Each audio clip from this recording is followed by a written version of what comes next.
Nietzsche wrote that people lie not because they're evil, but because they've calculated that the truth costs more than you're willing to pay. Think about the last time someone looked you in the eye and told you exactly what they thought. Really think.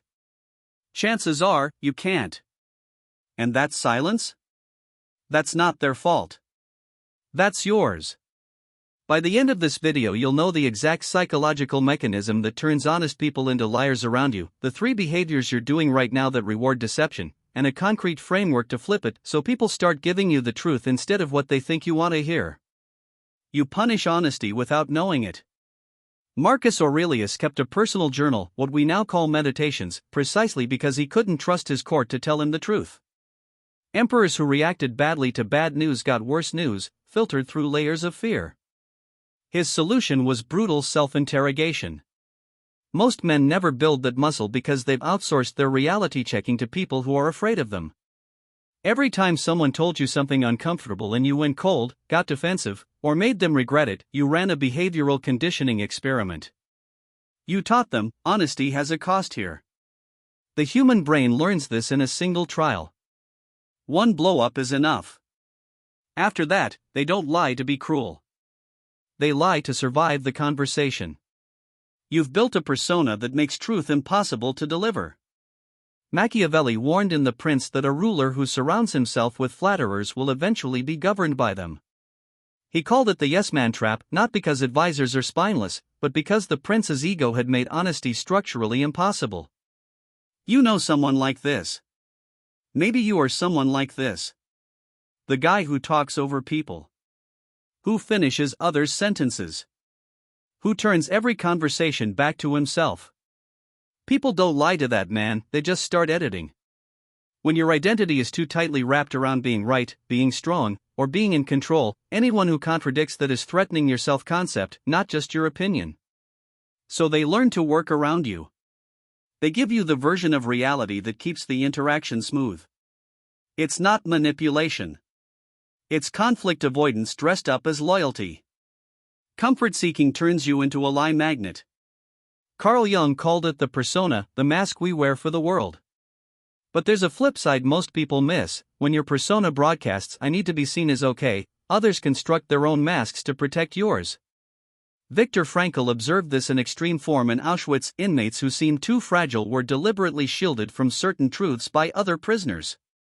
Protection instinct is ancient. When you look like you need protecting, people protect you from reality. If you've trained people to manage your emotions, if they've seen you spiral, shut down, or get needy when things get hard, they'll preemptively soften every message they give you. They're not lying to deceive you. They're lying to regulate you. The more you outsource your emotional stability, the more people feel responsible for maintaining it. And the only tool they have is selective truth.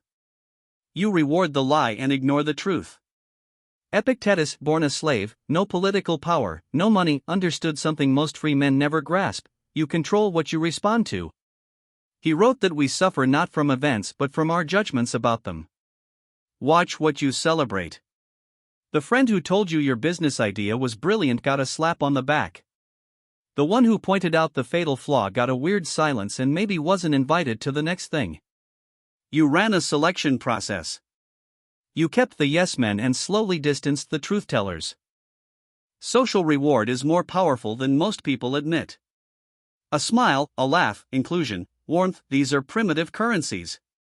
When you consistently warm up around agreement and cool down around challenge, you're running a behavioral selection process. Over months and years, you end up surrounded by people who've been filtered for telling you what you want to hear. It feels like loyalty. It's actually an echo chamber you built yourself. The fix isn't demanding honesty, it's making truth safe. Tolstoy spent the last decades of his life surrounded by people who either worshipped him or hated him, and almost no one who'd give him a straight answer. He wrote in his diaries that he felt profoundly alone despite being one of the most famous men alive. The irony, his fame had made honest feedback impossible. The men who broke this pattern historically, Stoics, founding-era generals, certain CEOs, did it the same way. They created explicit structures where challenge was rewarded, not tolerated. They sought out disagreement on purpose. The mechanism is simple but psychologically hard. you have to visibly, consistently reward the people who tell you things you don't want to hear. Not just tolerate them, thank them. Ask follow-up questions. Reference it later. You were right about that. 3 words most men almost never say. When you do this repeatedly, you send a new signal. You update the training data. People recalibrate. And slowly, the honest ones stop self-censoring around you. 3 things to take from this. 1. You're not surrounded by liars, you're surrounded by people who've learned that lying around you is the path of least resistance.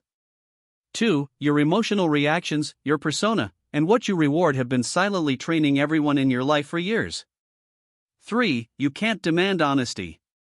You can only make it structurally safe by staying stable when you hear it, by thanking the people who deliver it, and by stopping the habit of shooting the messenger. The men who get the truth aren't the ones who demand it loudest. They're the ones who made it the cheapest option in the room. If this hit somewhere real, subscribe. We drop one of these every Tuesday and Friday. No fluff, no motivation porn. Just the ideas that actually shift something. See you in 2 days.